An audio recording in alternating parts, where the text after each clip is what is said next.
Salut, c'est MDR, votre rendez-vous avec les comédies françaises, un podcast de Séance Radio, la web radio du cinéma. MDR, c'est un labo où on regarde, on analyse, on critique les comédies françaises.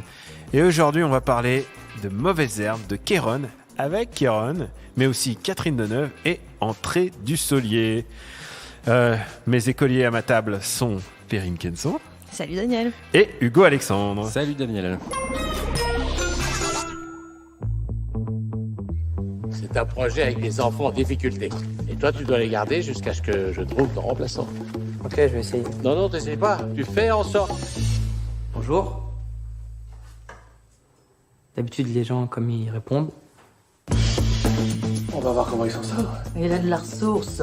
Moi, je vais vous apprendre des vrais trucs qui vont vous servir dans la vraie vie. Brossez-vous les dents. Les esclaves, à l'époque, c'était en fonction de leurs dents qu'on décidait s'ils restaient en vie ou si on les tuait. Surtout toi. On sait jamais. Ils vous ont déjà eu une fois, ça peut se reproduire. On est ici pour travailler quelque chose d'essentiel, la communication. Non mais on s'est communiqué, merci. Hein. Eh vas-y, baisse les yeux là, me regarde même pas, baisse les yeux. T'as écrit quoi?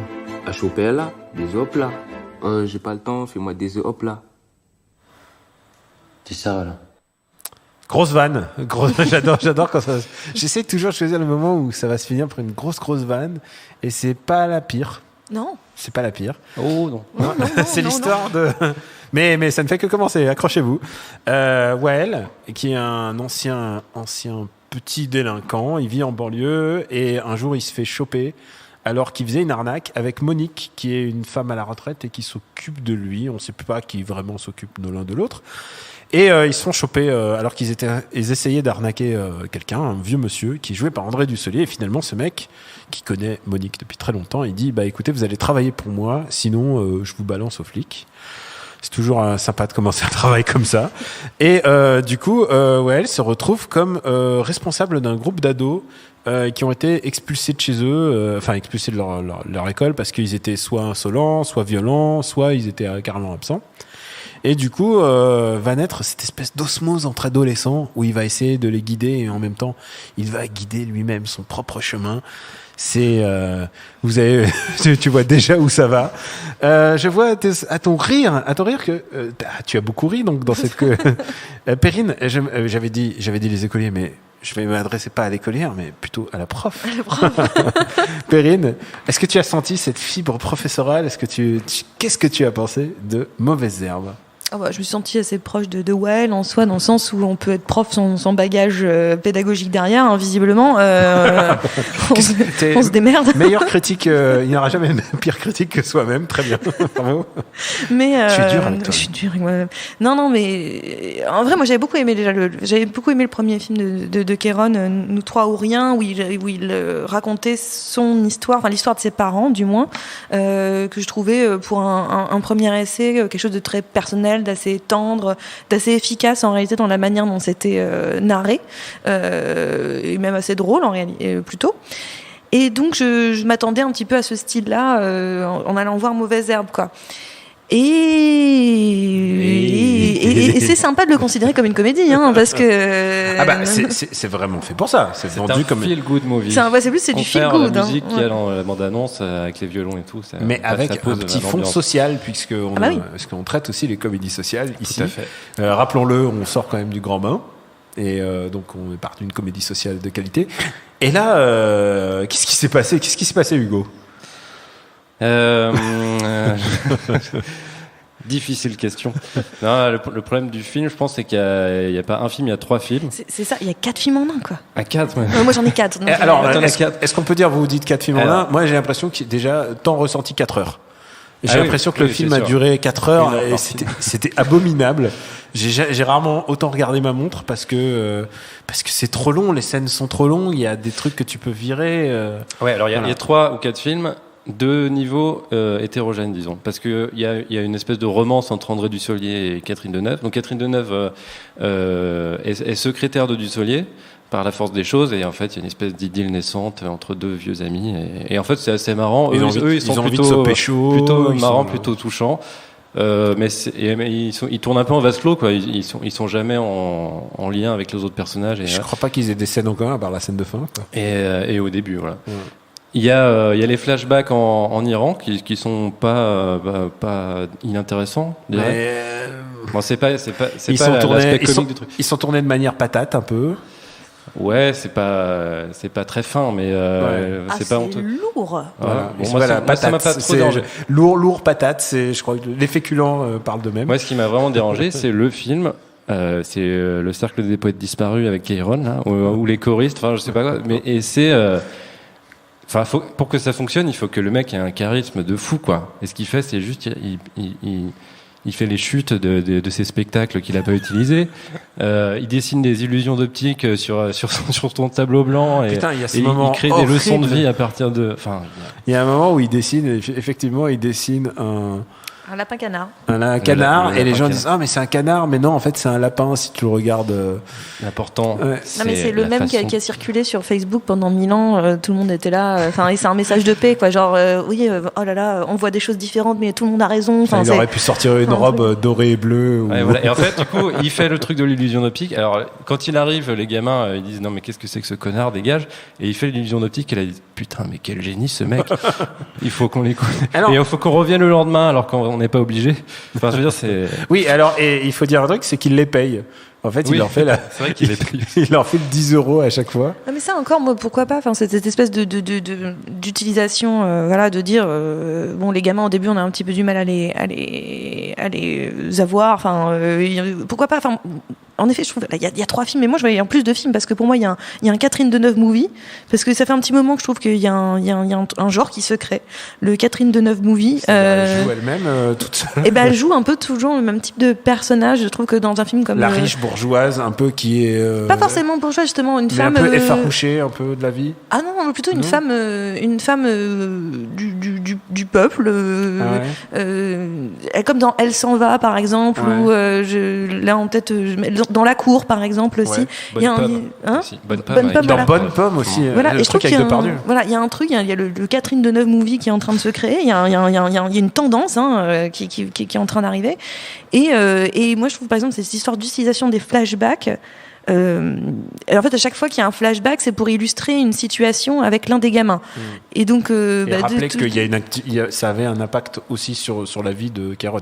oui, voilà. C'est-à-dire que ce qu'a vécu Kairon, les gamins sont passés. Enfin, ce que vivent les gamins, Kairon est passé par là. En tout cas, le personnage joué par Kairon, ouais, en tout cas, est passé par là.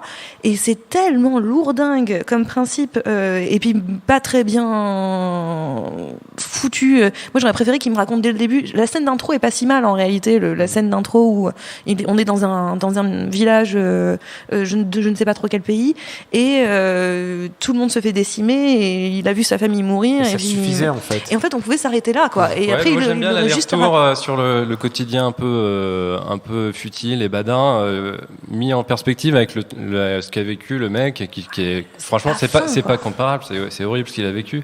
Et donc du coup, c'est juste moi j'aimais bien cette idée-là. Après c'est pas fait de manière très fine effectivement. il aurait pu le raconter, enfin je sais pas, dans le film le raconter, je trouve que ça aurait été presque plus émouvant qu'il raconte lui-même son lien avec Catherine Deneuve, comment ça s'est créé, etc. Là d'un seul coup tout est souligné, surligné, stabiloté, mis avec des flashs comme ça, donc c'est un peu fatigant. Alors, et on puis- a parlé du canard, on a parlé du lapin, et il faut quand même parler du 4e film.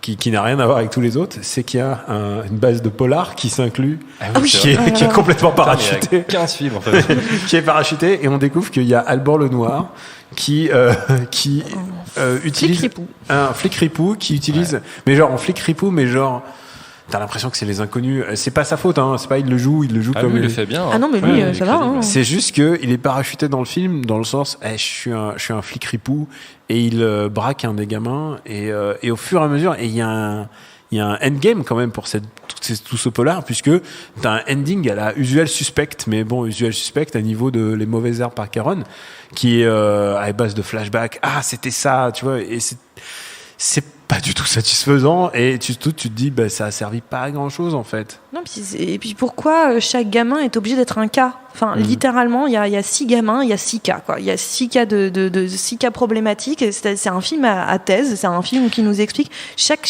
gamin aurait pu faire l'objet d'un film, en fait. Et donc, d'un seul coup. C'est le côté Breakfast Club, un peu à la limite. C'est le Si côté- c'est bien fait. C'est le côté Breakfast Club, c'est le côté les bonnes intentions qu'on a vu la dernière fois avec toi Hugo. Ouais. C'est que il y a un représentant de chaque, il y a une chinoise, il y a un roumain, il y a un et en fait du coup chaque personnage devient une espèce de on implique que son origine ça fait déjà un background qu'il faut s'enfariner et du coup c'est pour ça que le film fait 2 heures et que t'as l'impression que ça en fait ça fait pas beaucoup très plus. subtil. Ouais. On va peut-être s'écouter encore quelques petites blagues de Kéron. Souriez les gars. Je connais pas vraiment votre histoire, mais ton ami là, je pense pas que ce soit un bon exemple pour les petits. On lui a beaucoup pris à ce gamin, mais il a un bon fond. Moi, je suis pas doué pour parler aux gens. Ça s'apprend. Jimmy, pourquoi tu veux pas parler? Si moi parlais, enfant rigolez-moi. N'oublie pas qu'un enfant qui cause des problèmes, c'est avant tout un enfant qui a des problèmes. Vous avez envie qu'il reste jusqu'à la fin du stage? Oui. Ah oui. Si je le remplaçais? Non. Ils sont marrants, ils sont vifs, ils souffrent en même temps, ils lâchent rien. Ça me rappelle quelqu'un. C'est une question de mentalité. Si tu leur donnes ce qu'il y a de mieux, ils voudront être ce qu'il y a de mieux. C'est Monique, je te le dis pas assez, mais tout ce que ça fait pour moi, c'est pas quelque chose que j'oublie. Fade to Black. Vous avez promis une vanne, Non, il n'y c'était a pas très marrant. pas une seule vanne. Il y a pour moi un petit souci. Alors, Kéron, moi je l'ai découvert à Bref, comme tout le monde. Pour moi, c'est. Moi, j'avais découvert Jamel Comedy Club. Ah ouais, toi t'es une early adopteuse, je vois ça. Mais moi, pour moi, c'est le mec de Bref qui passe en faisant tu la niques, ou en mimant la fellation. Tu vois, pour moi, c'était un rigolo. Et je suis persuadé en plus, il a le prototype du mec sympa, quoi. Il a l'air sympa. De tous ces films, t'as l'impression que c'est un mec sympa, et ça me désole tout le temps parce que c'est le genre de choses que je dis de Philippe Lachaud avant de dire que le film est pourri. Et en fait, à chaque fois, moi, son film, ça me passe à côté, son précédent film. Et en fait, je crois que j'ai fait les diagnostics de ce qui va pas dans ces films. C'est qu'il est le héros de ces films, et à chaque fois, il est la pierre angulaire qui fait que tout se résout. À la fin, il est parachuté comme héros de la police nationale. Il a sauvé les enfants.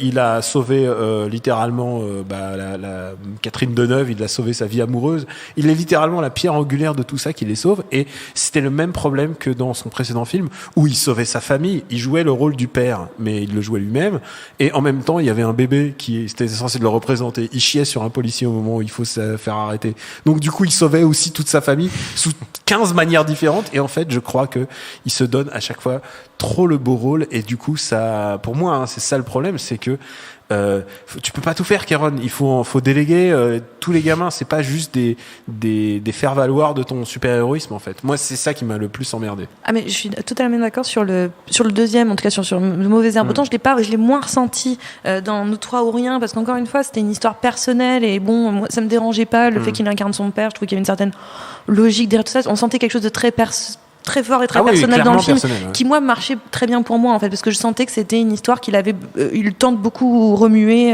depuis longtemps, en fait. Et là, en effet, il y a ce syndrome de super-héros, et puis il est génial, ce gars, parce que c'est quand même un gars qui est un délinquant, mais c'est un délinquant au grand cœur, et que en fait c'est un chic type, et qu'il faut regarder au-delà des apparences. Et puis tu dis, c'est un film à thèse, ce qui n'était pas le film précédent, qui était une autobiographie presque. Enfin, voilà, une biographie de son père, en tout cas.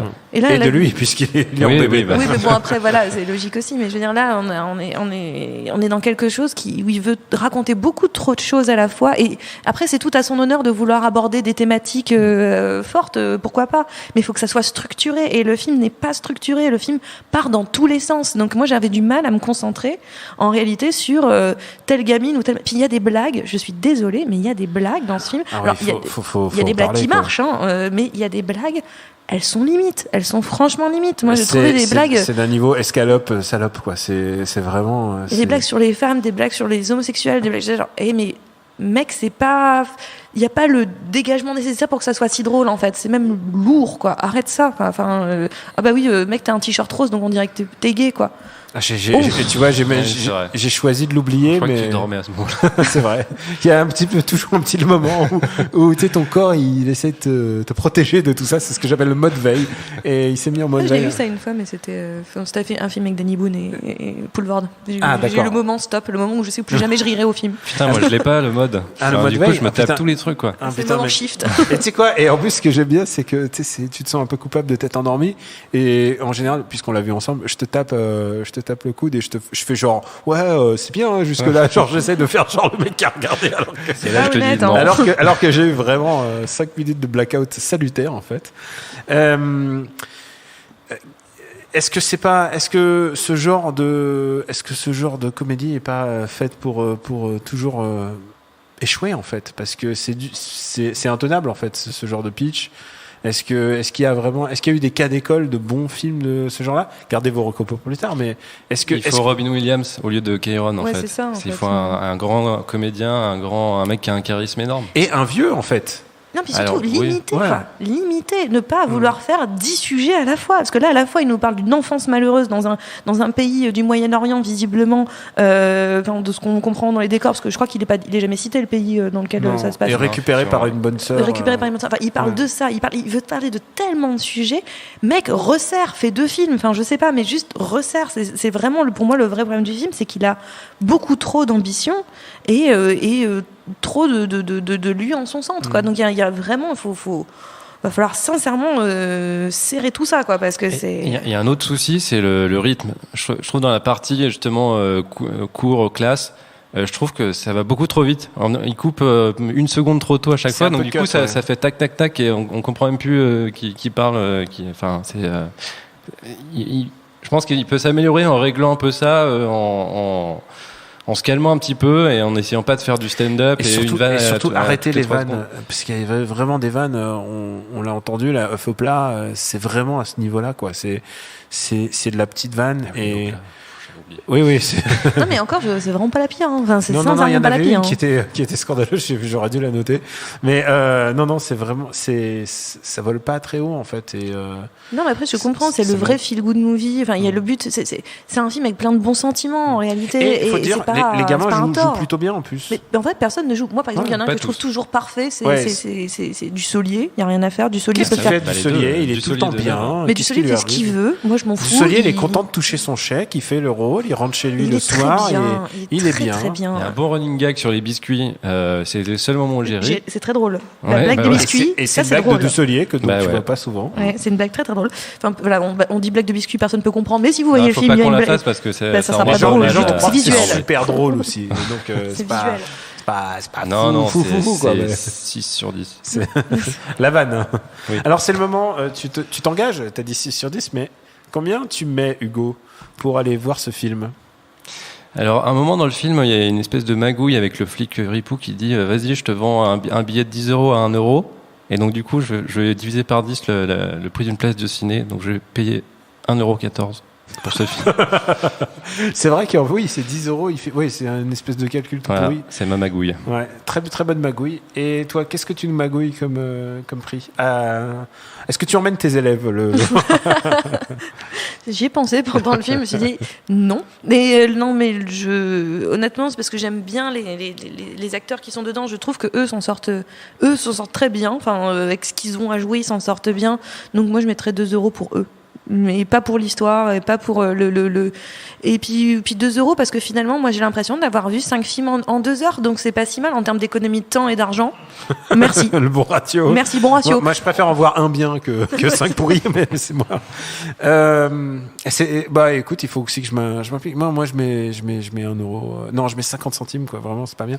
Et ça me désole le plus, c'est que je suis sûr que ce mec-là, Kéron, je suis sûr qu'il a le matos pour le faire, quoi, le bon film qui me C'est plairait. juste, c'est pas écrit. Non, il a, c'est plus de travail, je sais pas. Copier à revoir. Copier à Un peu revoir. mieux faire. Un peu mieux faire. Le pire, c'est quand même vie sur ses acquis. Ça, c'est le pire des trucs. J'ai eu ça toute ma Bah, life. c'est peut-être ça en fait. C'est que son acquis, c'est Ah notre putain, tu rien. viens de me Voilà. dire que je suis un peu mon éducation, c'est Kéron en fait. Toute ma vie, on m'a Voilà. dit vie sur des acquis, c'est Se horrible. repose sur ses lauriers. On est Ouais. un peu là-dessus. Ouais, horrible. Toi aussi, tu l'as eu, toi? Oui, ça je l'ai eu. Ouais. Ouais. Alors, ce que tu as eu, c'est droit à faire une reco. Ah oui, c'est vrai, il faut faire une reco. Quitte à s'intéresser à des gamins qui sont difficiles, et en l'occurrence, c'est pas leur faute, puisque on nous l'explique dans le film que c'est un gamin difficile, c'est un gamin qui subit. Mais bon, voilà, quitte à s'intéresser à des gamins difficiles, moi j'ai pensé plutôt à une série. Étonnamment, je cite une série aussi. Tu as le droit. Qui est Misfits, une série anglaise sur des gamins qui se retrouvent à faire du travaux d'intérêt général. Et après ils vont avoir des super pouvoirs, mais l'idée de mettre en scène des gamins délinquants, alors là en l'occurrence franchement délinquants, et qui vont devoir régler leurs propres problèmes et en fonction des uns et des autres. Et puis moi je trouve que ça, pour le coup, on avait un portrait plus fort, et au moins c'était centré sur une seule histoire, l'histoire de ces gamins-là, et on n'utilisait pas ces gamins-là comme prétexte pour raconter 250 autres trucs. Donc j'ai beaucoup aimé la première saison. Les 2 premières saisons sont des chefs-d'œuvre. Après, arrêtez-vous. Mais les 2 premières saisons sont un chef-d'œuvre. Je suis moins radical sur la deuxième, mais la première était vraiment bien. Chef-d'œuvre. Bon, écoute, débat. Donc Misfits, ouais. Et pas confondre avec Misfits of Science, l'autre série qui m'est chère, mais par contre américaine. Oui, et j'ai des petits geeks qui... Des petits geeks avec des super pouvoirs, mais aussi un peu des nerds de leur temps. Et toi alors, une comédie nerds? Moi, je vais recommander une série française, une série AB, qui s'appelle La philo selon Philippe. Alors, c'est très compliqué de la résumer parce que c'est vraiment une série monde, quoi. Vas-y. C'est une année de lycée. Ça commence le premier jour, ça se termine le dernier jour. Et on suit la vie des élèves comme n'importe quelle série AB, mais on suit aussi la vie des profs. Et quel rapport avec le film dont on parlait, me direz-vous? Et ben, en fait, il y a un prof qui s'appelle Philippe, qui est prof de philo, et qui n'a aucun bagage pédagogique non plus. Ou très incertain, en tout cas. L'éducation nationale a un problème. En plus, c'est un acting un peu incertain, j'ai envie de dire. Tout est incertain dans cette série. Il y a un truc qui est certain, c'est la beauté des élèves. Moi, j'étais amoureux de toutes les élèves. Ils sont très beaux. Ils s'appellent Serge, Bernadette, Yves, etc. Et en fait, Philippe, c'était l'année de ma terminale, donc moi je me suis complètement identifié. Moi j'étais en terminale à l'époque et je me suis dit en fait AB ils ont exactement calqué mon cursus sur leur série et vice versa. Putain, si ça ressemblait à ça. C'était horrible. Mais alors Philippe, son credo pédagogique, c'est Kant, Descartes. Bon, c'est un peu dépassé. On va plutôt jeter une oreille sur ce que se racontent les lycéens dans les couloirs. Et à chaque cours, en fait, il résolvait un problème personnel d'un élève qui potentiellement lui avait rien demandé. Donc, c'est l'instinct empire. C'était le genre à dessiner des illusions d'optique et faire un truc comme ça. Et donc du coup, tous les élèves disent mais putain, mais il est génial ce mec. Et ce qui est génial aussi dans cette série, c'est que chaque épisode, c'est presque un thème de société qui est traité. Donc t'as la drogue, t'as le suicide. Ouais, alors c'est traité AB. Hein. Ah oui, mais c'est justement c'est ça qui est fort. Ouais. Donc tu as des épisodes qui s'appellent Raquette, Graffiti, Télésurveillance ou Préservatif. Et c'est fabuleux. Et c'est entièrement dispo sur YouTube. C'est 24 minutes l'épisode x 98 épisodes. Donc ça se binge aisément. Et il y a un truc que j'adorais dans cette série, c'est qu'évidemment tout le monde le trouve génial. Mais et aussi toutes les meufs, toutes les élèves voudraient coucher avec.